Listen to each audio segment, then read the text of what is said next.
Upcoming ప్రోమోలో అస్మిత తన ఫ్రెండ్కి కాల్ చేసి నేను నీకు దాచిపెట్టి తామరపత్ర గంధాలు సేఫ్గానే ఉన్నాయి కదా అని అడుగుతూ ఉంటుంది. అప్పుడు తన ఫ్రెండ్ నా దగ్గర సేఫ్గానే ఉన్నాయని చెప్తుంది. మరోవైపు రామ ఇంకా శౌర్య సార్ ఇద్దరు సంతోషంగా డైనింగ్ టేబుల్ దగ్గర కూర్చొని అన్నం వడ్డించుకుంటూ హ్యాపీగా ఉంటారు. సంతోషంగా ఉన్న వాళ్ళని చూసి అస్మిత ఇదేంటి వీళ్ళిద్దరూ పాప కిడ్నాప్ అయినా ఇంత సంతోషంగా ఉన్నారు, తామరపత్ర గంధాలు తీసుకెళ్ళి వాసుదేవ్కి ఇచ్చి పాపని విడిపించాలి కదా, అలా చేయకుండా వీళ్ళిద్దరు ఎందుకని ఇంత సంతోషంగా ఉన్నారని మనసులో అనుకొని వెంటనే ఏ రామ నువ్వు చేస్తున్న పని ఏంటి, వాసుదేవ్ దగ్గర నుంచి నువ్వు తామరపత్ర గంధాలు దొంగలించబట్టే కదా వాసుదేవ్ నా పాపని కిడ్నాప్ చేశాడు. ఇప్పుడు ఆ తామరపత్ర గంధాలు వాసుదేవ్కి ఇచ్చి నా పాపని వెనక్కి తీసుకురాకుండా ఇక్కడ కూర్చొని హ్యాపీగా భోజనం చేస్తున్నావేంటి అని అస్మిత కోపంగా రామాతో అంటూ ఉంటుంది.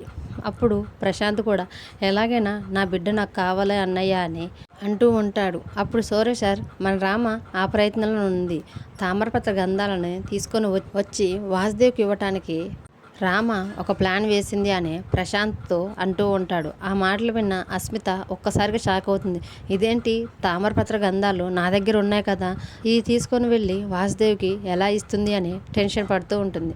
చూద్దాం మరి మహాలక్ష్మి పాపను వాసుదేవ్ దగ్గర నుంచి విడిపించడానికి రామ ఎలాంటి ప్లాన్ వేస్తుందో రాబోయే ఎపిసోడ్లో తెలుసుకుందాం. ఈ వీడియో కనుక మీకు నచ్చితే ప్లీజ్ లైక్ చేసి మన ఛానల్ని సబ్స్క్రైబ్ చేసుకోండి. Thanks for watching.